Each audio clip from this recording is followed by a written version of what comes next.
welcome to the Mudhorn Clancast on the Fangirl Zone. I am Shawn Fangirl S. I'm Steve. And I'm Beskar Dave, and today we're talking about Episode 5 of Season 1 of Obi-Wan Kenobi, titled Part 5, written by Joby Harold and Andrew Stanton, and directed by the incredible Deborah Chow. Oh my gosh. I am just seeing that people are praising her up and down for this episode. Yes. The penultimate episode. Woo, I did it. I hate saying that word. Mostly with this, it makes me sad. I will tell you, because it's almost over. Yeah. This is rough because it doesn't feel like we should be almost over yet. No. All right, so let's jump into our initial reactions. We'll keep it semi, kind of, sort of light. Why not? Steve, what was your reaction to this episode? I thought it was an amazing episode. I mean, we got some flashbacks that we didn't even expect to get, which was done extremely well with Obi-Wan and Anakin. And we actually got to verify that what we originally thought about Reva being a youngling was actually true. Mm-hmm. Yeah. So that was awesome as well. And I don't know how, I guess they had a ship inside the ship, and that's how they got away. Russian dolled it. Yeah. So you'd think he wouldn't fall for that one again when it happens at the end of Rogue One, but no. Right, but no. See, I knew, that's why I was like, Dave, I knew he was going to have something about the ship. Yeah, I do. I love the property. I love the characters. These are the world's worst villains. No, they can't finish anyone. They can't keep anyone. They can't stop anyone. They have overwhelming power, and they just manage to, I don't know, screw up every time. Otherwise, yeah, great episode. We did lose Tala. Yeah. There was something about the will to live. So I guess that explains how everyone gets shot and she's still alive, but you shoot a stormtrooper and they go down right away and that's it. It's done. And they're wearing armor. Right. But she's still staying around. But I guess she didn't have the will to live because she decided to kill herself. I don't know. Well, after what we found out, I think that was the reason why she was willing to try to take out as many as she could because of what she witnessed on her watch. Yeah. The Inquisitors killed 14 people, including children, so she deserved to die. She thought she did. She thought she did. Well, just play off that really quick. So I wonder if she had 14 notches because, she was saying that, I put one of these for everyone I save. Right. So I wonder if she hit her 14. She's like, okay, I've redeemed myself. But I liked the episode. It was a lot happening, and there's still questions. I'm like, but how? Wait, what? And the next episode, I think I seen it was going to be an hour, 30 minutes or 33 minutes. Wow. For the final. All right. So, who do they think they are? Stranger Things? Yeah. So giving us more, but yeah, I love the flashbacks, filling in gaps, and I'm assuming that's what some of these other shows are going to do too, start filling in everything and really rounding out everything. For those of us who didn't read all the myriad of books that are out there, and I don't even know if there was anything during this gap, I think most of the books covered after the initial or the original trilogy, so I don't know. Yeah. But I'll tell you what, on YouTube, all the video podcasts that cover it, there's a lot of comic book involvement here. A lot of reaching into the comic books, yeah. I know there was some video game pull out of this that people were super excited about, so I enjoyed the episode. And yeah, there are some questions though. It's like, how are you this big bad? But, so there's always that question. But, and then fill in the blank. So let's fill in some of those blanks, shall we? Let's jump in. Toss the ball to Steve. Episode 5. Obi-Wan plans his next move as the Empire closing in tries to draw him out. Dun, dun, dun. It's so dramatic. So the episode begins with a flashback of Obi-Wan and Anakin dueling with lightsabers, and everyone watching is eternally freaking out. Yep. I know you liked it, Steve, but I was a little surprised they didn't use the digital de-aging. They just went the makeup route. I was thinking the same because I'm like, they don't look as young as they should at this point. Right. Hayden Christensen looks a little hard. Right. I think he did a good job acting like his old Anakin self. The makeup was better suited for Obi-Wan Kenobi. Maybe they didn't have to stretch it too far with him. Who knows? Right. And next we see Darth Vader talking to Reva, and he officially names her Grand Inquisitor as they move to hunt down where Obi-Wan is. Vader orders the rebel base to head for a lockdown while Reva uses Lola, which is Leia's gadget she hacked, to close the roof and trap everyone inside. Damn you, little robot. Yeah. Hey, wait. I have a question about the damn robot. How did Lola open and close that vent? Okay, like opening whatever, it might have a little, I don't know, arm to pull it open, but it literally closed on its own. I'm like, what the heck? What do you mean, the big, in the roof that they placed to let the spaceships out? No. Where Lola goes in the vent where Lola goes in. Okay, yeah. And I'm like, what? How did that door just close or the vent just close behind it? It's like opened wide and then just closes. It's like, is somebody letting you in? What did I miss? That irritated me for some reason. So now we know Lola is force sensitive. Or she just knows how to hack a computer. Yeah. So Reva makes a move and alerts everyone that they are officially trapped, which causes an uproar. Obi-Wan says he knows that Vader will not be patient, and someone asks how he knew. Oh, he knows. We go to a flashback of Anakin and Obi-Wan dueling with lightsabers, and Anakin is highly aggressive. Obi-Wan gives a speech and breaks down what everyone needs to do for them to get out before the order gets inside to kill them all. Roken attempts to open the hangar, but is unable to do so, so Leia speaks up and says she'll get up there and open the door, while everyone objects. Get me a ladder. Obi-Wan steps up and says he trusts her. Obi-Wan gets a message from the senator that if he doesn't hear from him soon, he will head to look after young Luke himself. Wow. Talk about breaking protocol. Come on, how'd you get to be a senator? Right.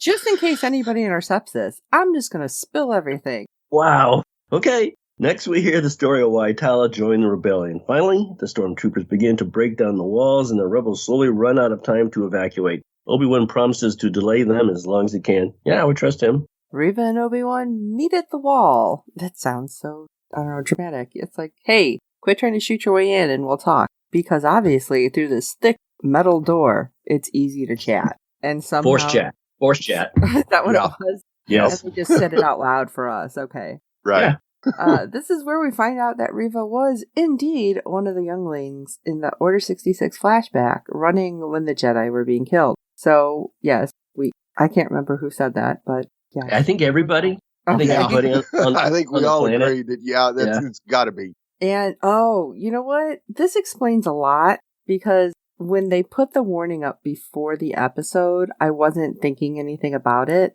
Right. But now it makes a lot more sense, because her survival only happened because she played dead amongst her other younglings. And it's like, oh, okay. Like, it didn't click why they were putting a warning up. Makes sense. Yep. Thank you for putting that up there. That got me excited. I'm like, oh, great. We're going to see a Dooku execution like Anakin did. This is going to be awesome. No, this was very weird, though. When you did see the flashback, it's like, we knew he went crazy, but it's like, gah. Yeah. Yeah. Like, that was disturbing, to say the least. Yes, it was. But we do have Obi-Wan seeing an opportunity in order to talk to Reva and letting him help her. Reva doesn't think that Obi-Wan has the same mission in mind in ending Anakin once and for all. I don't know. I think he wouldn't mind ending him, just he didn't want to be the one doing it. Right. She also questions his whereabouts and why he didn't save them from the entire slaughter. Ow. Yeah. I'll just say that. It's like he was on a whole nother planet trying not to be slaughtered.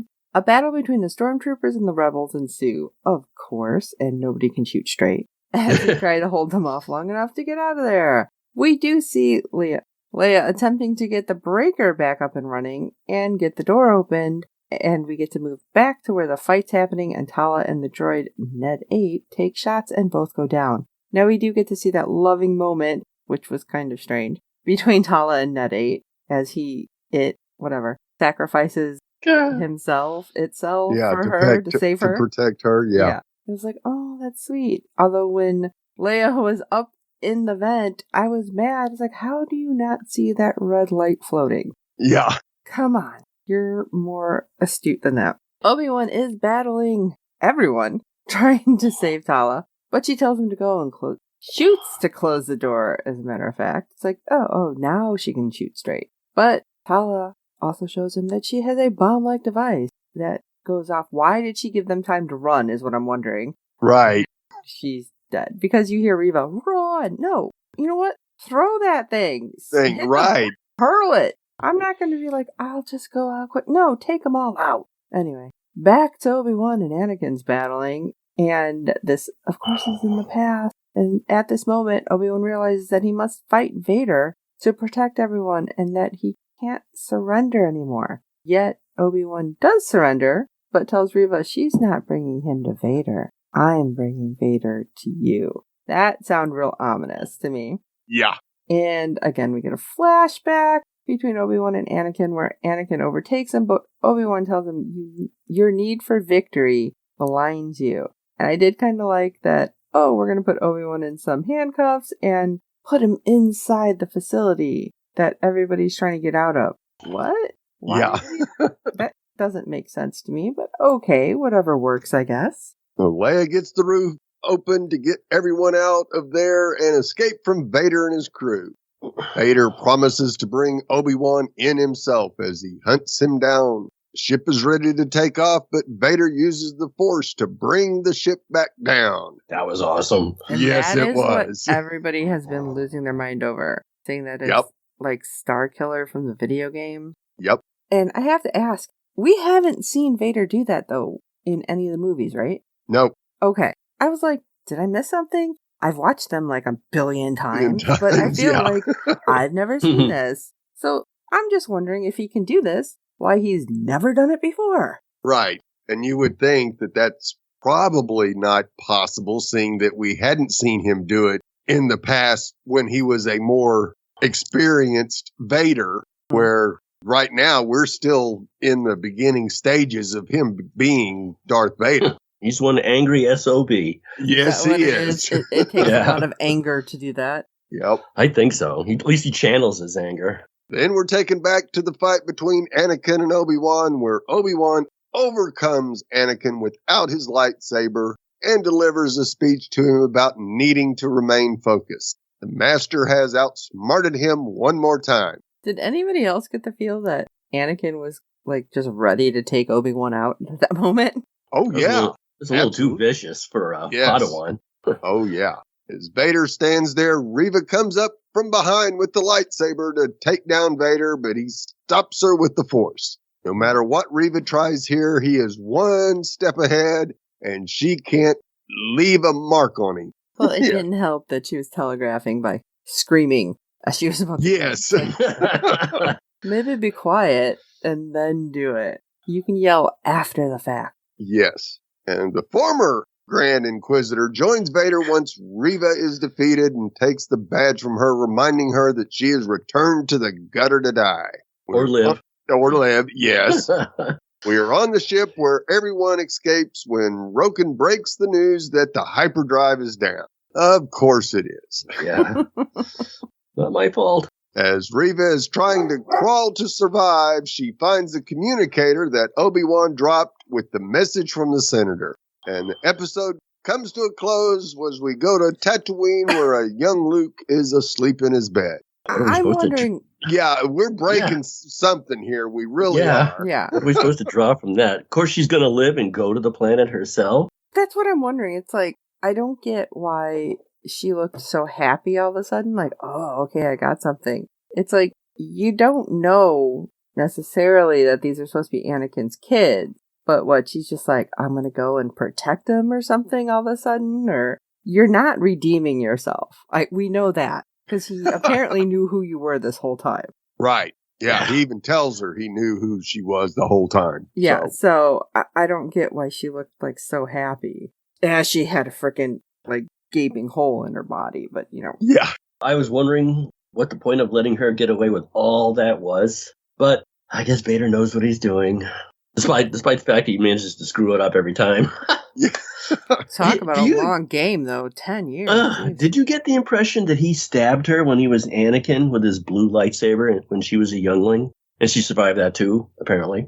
Yes. Yeah, me too. Yep. But I mean, she does say, like, she tried to help them, and then you see her laying there, so I'm assuming in his rage and everything doing that, like, he just, like, okay, she's laying there dead. I'm going to keep going. Right. No, he sucks as a bad guy. Yeah, you can see his just stabbed her again. Yeah, the rage in his face as he's coming in, and you just kind of go, damn. Yeah, that was just super creepy. Calm down. Yeah, well, like I said, I love the property, but they take some liberties. Somebody that should be dead isn't dead. Somebody who shouldn't survive and survive shouldn't be. Somebody who shouldn't get away gets away. That's Star Wars. Yeah, I guess it is. So, if it's Star Wars, there must be Easter eggs involved. Oh, yeah. Oh, yeah. Obi-Wan Kenobi, Episode 5, begins with a flashback of Anakin Skywalker and Obi-Wan Kenobi lightsaber training on Coruscant, and both Jedi are dressed in their costumes from Star Wars Episode 2, Attack of the Clones. When Kenobi dons the sandy white robes Anakin must hate, while Hayden Christensen's character wears the darker garb and a shiny waistcoat. I don't know if we're going to get to this. Maybe we are. We probably are, knowing Steve. But when when Obi-Wan Kenobi finds all the lightsabers, when he pulls out a robe, are we getting to that? Or yeah, that's in there. Okay. Thank you, Steve. The most noticeable detail, however, is undoubtedly Anakin's Padawan braid, sissy. Because Angsty Annie's wild arms are both intact here, Obi-Wan Kenobi's Episode 5 flashback must take place shortly before or even during Attack of the Clones. It must. When Obi-Wan finds his tempestuous student looking out towards the Coruscant skyline, Anakin's gaze is directed at a tall skyscraper comprising two connected round-top structures, one slightly shorter than the other. The architecture is remarkably similar to Padme's apartment building from Star Wars Episode 2, Attack of the Clones. It makes perfect sense that is where Anakin's attention would be drawn. The likeness isn't exact, but it's close enough and meaningful enough to be a consideration. I think a lot of people agreed on that, too. He was just yearning for her. Also, ahead of her promotion to Grand Inquisitor, Reva is invited aboard Darth Vader's personal flagship Star Destroyer, the Devastator. Obi-Wan Kenobi utilizes the same shot of Vader standing at the end of the black catwalk on the bridge while Imperials beaver away in their pits beneath him, as seen in Star Wars, the original trilogy, and the final moments of Star Wars Episode 3, The Revenge of the Sith. That is an unusual bridge that they have there. Yes, it is. A catwalk, you know. And no rails anywhere, so somebody's going to fall. I'm surprised someone hasn't put that to music back and forth, like right, yeah. not Star Wars music, you know, catwalk music. Yeah. Oh my gosh! Now we're gonna see something, you know. Oh, I hope. Yeah. We need a meme of that. Get on it, fans. Yeah. Jedi who escape via the path leave etchings along the wall of their journey. Hey, that's just like leaving a message thing behind where everyone can pick it up. Which poses a massive security risk, but also makes some fascinating Obi-Wan Kenobi Easter eggs written in Arabic.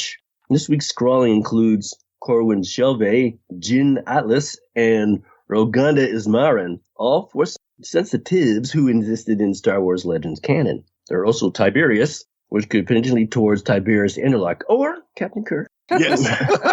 The message Obi-Wan reads, would not be a crossover. The message Obi-Wan reads aloud is inscribed underneath the Jedi symbol, and incomplete marks along the top translate to "May the Force be with you." Aww. So that's where Steve reveals his genius. Obi-Wan Kenobi finds Jedi lightsabers and robes. The path, based on Jabim, contains trinkets, presumably to seize Jedi both their lightsabers and unneeded robes. Ouch. I'm not going to need this anymore. They must have been recovered along the way. We don't know if they're really dead. We just know that there's a collection gone into hiding. Yeah, lightsabers and robes. So without their lightsaber. Well, Obi buried his for 10 years. So true that. That's true. True that. I would have had mine in my hand, as you guys know. Yep. This must have been recovered along the way as tokens of remembrance for fallen friends or abandoned by Jedi who gave up their identities to hide from the Empire. The selection of lightsabers doesn't contain any obviously recognizable hilts from the established Star Wars lore. Also, alien species. We love alien species. I thought I'm trying to think of the two that kind of look like Gorn. They're reptilian. Right. Yeah, like, oh, look, the two Gorn are hugging. There was a bunch of familiar Star Wars faces, both metallic and organic, appear among the refugees of Jabin. There's an R2 astromech unit working on the base's defense system, and a pair of desperate, there they are, Trandoshan's boss race, praying for survival, the distant relatives of the Gorn. Yeah. Obi-Wan Kenobi lingers on a Telpidian, a snot-nosed alien, and a Tursant, a longmouth with facial hair. A Nikto can be briefly spotted rushing past the camera when Obi-Wan's ship first lands at the refuge. Go, Nikto, go.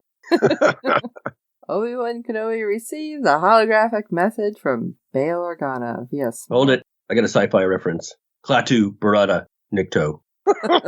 Oh my God. Hey, you can reach back to anything with this stuff. You can, apparently.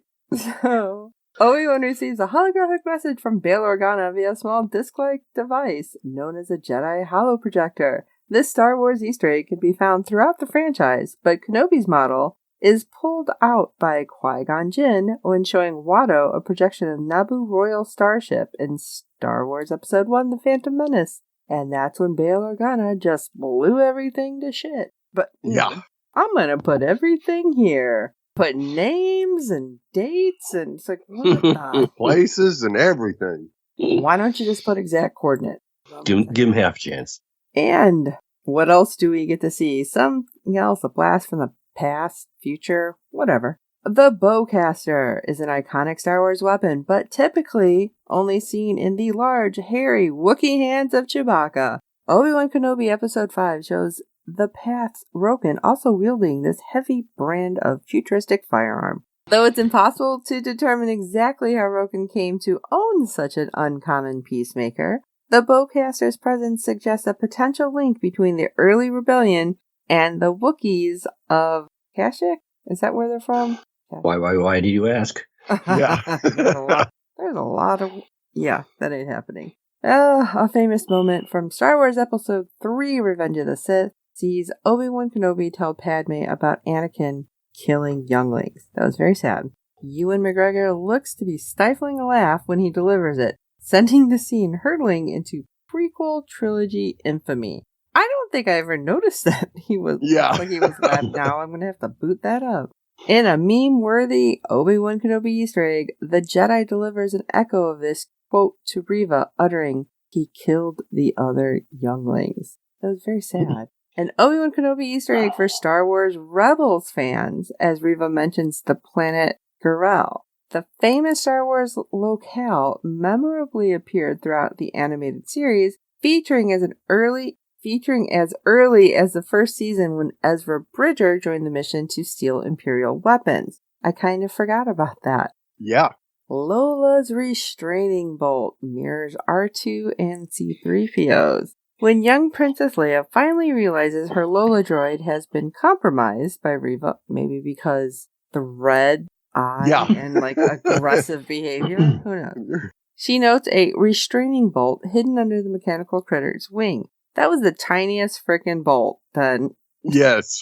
These tricky devices are typically used to restrict a droid's function, and first appeared on both R2 and C-3PO when Owen Lars purchased them in A New Hope. Reva's version must have the capacity to override a unit and send specific commands remotely. And like I said, it was teeny tiny and nobody noticed it. Right. Every time I think they do some type of software hack or fix or whatever, it turns out to be a bolt. I'm like, a bolt? Really? Yeah. Well, the bomb Tala uses to sacrifice herself is a thermal detonator. These powerful explosives first featured in Star Wars original trilogy, most famously when a disguised Princess Leia brandishes one in Jabba's palace during Return of the Jedi. Cool. Kicking away his master's weapon during their training bout, Anakin Skywalker proudly proclaims, "Your weapon's gone, it's over." Line intentionally mirrors the pair's famous moment on Mustafar in Star Wars Episode 3, Revenge of the Sith, when Obi-Wan declared, "It's over, Anakin, I have the high ground." Oddly, Anakin came out worse on both occasions. Is it oddly? Yeah, no, nice. It's not oddly. Yeah. If Obi-Wan Kenobi Episode 4, Rift on A New Hope, Death Star Rescue Mission, Episode 5 draws just as readily from Star Wars The Last Jedi's Battle of Crate. In Rian Johnson's sequel Middle Child, the Resistance hides in a stronghold while the First Order bang down their gate. To buy his allies time, Luke Skywalker ventures outside and confronts a fallen ex-student without striking a blow. In Obi-Wan Kenobi's Part 5, Path's refugees hide inside their Jabin stronghold while the Empire knocks down their gate. To buy his allies some time, Obi-Wan ventures outside and confronts a fallen ex-student without actually striking a blow. When Rupert Friend's Grand Inquisitor appeared to die in Obi-Wan Kenobi Episode 2, viewers questioned how this moment could possibly adhere to existing canon, with the villain already scheduled for anime appearances later in the timeline via Star Wars Rebels. Part 5 protects continuity by revealing the Grand Inquisitor not only survived Reva's attack, but gets his old job back too. He had the will to live. Yeah, apparently. That's how you cut off the head. They're not willing anything.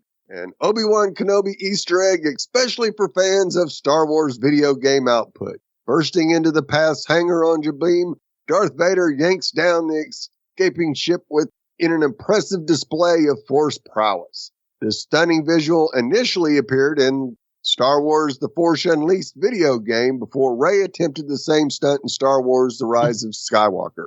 Darth Vader can now officially add his name to the short list of Force-sensitive warriors able to ground an escaping starship. I think we're going to hint at that when, maybe a minor hint, when Yoda brought Luke Skywalker's X-Wing out of the swamp. Yeah, absolutely. Oh, yeah, just in reverse, I guess. Yeah. Let's do some ratings, everyone, shall we? Shawn, do you have a rating for this? I would have to say a 4.5 out of 5 floating eyeballs. And I say that because Lola was glowing. Because of all the flashbacks that we got, filling in gaps, confirming some issues, even though there were still questions like, how did you not know this? And yeah, I still say 4.5 out of 5. What about you, Sith Lord Steve? Well, I gave it a 4 out of 5. Always lock your holo projector. No kidding. Well, let's see. I would give it 3 out of 5 stomach stabs. They seem to happen all the time, but it's not going to kill you. No. Well, it seals it. They right never away. go for the chest. Yeah. It's always Yeah. midsection. Yeah. It was okay. I mean, once again, they play a little fast and loose with fate, but we'll see. We'll see. One to go. Yep. That one's making me nervous. Yes. We're not even there. I know. As always, our friend Fred from the Netherlands has provided us some feedback for this episode, so let's hear what he thought about episode 5. Hello, Steve, Dave, and Shawn, and all listeners to the Fangirls Zone. This is Fred from the Netherlands with some feedback for Obi-Wan Kenobi, Season 1, Episode 5. I graded this episode with an 8 on IMDb, a little less than the 4 previous ones who all got a 9. So what's the reason this one gets a little less from me than the other ones? And that's mainly because I think the story was a little too predictable. Although the previous one also had the element of getting into a Empire stronghold with a small group of Jedi or people and still being able to get out. Also, that was a classic Star Wars story. On the other hand, that is what we like. So I shouldn't complain too much about that either. Nice to see young Anakin here in these flashbacks of Obi-Wan as well as Darth Vader. Really in a role as we know him, with his anger and etc. The death of Tala was one of the predictable elements as well. Very brave of her, of course, etc., etc. But as soon as I saw her character appear in this series, I thought, okay, that could be a red shirt. But that judgment isn't fair because she has much more character development and a bigger role than the simple Star Trek red shirt. Nice opportunity of this series to connect to the raid on Uncle Ben's farm. I think this series does a very nice job in filling in some minor gaps from the past, or major gaps sometimes even, and using that and doing that in a good canon way. Okay, that will be all for this time. Greetings, all the best, Fred from the Netherlands. He's right about that Star Wars trope of the hardy band of people that always seem to get in and out Yes. of trouble. Mm-hmm. That's a main staple with them. Yeah. Well, I don't know if I liked how he called Tala a redshirt, but I was surprised to see her die. And in that hardy band trope, not many of them actually do die. They miraculously make it out. I was just thinking, so yeah, Tala, and then I thought Rogue One. Yeah, but otherwise everyone seems to survive. But yeah, I can think of those offhand, where not everyone makes it. Yeah, and it always seems to be a whole lot easier for the rebels to sneak in and get out of one of bad guys' bases than it is to hold down their own bases. So maybe the bad guys, it's kind of like working retail. They're like, I don't care. Yeah, you made me think, Steve, of them flying back to Cloud City. Yep. On the Millennium Falcon. Yeah, of course they found him. Yep. Hanging below, even though Darth Vader's back there. Yep. And so this was apparently a pretty tropey episode as well, Fred. Little surprised you brought it down one, but okay. I'll give you a pass. Still higher than IMDb. Yes. And that's really all that matters. Yes. As always, Fred, we really appreciate getting your feedback and looking forward to hearing your thoughts on the season finale. Thanks, Fred. Thanks, Fred.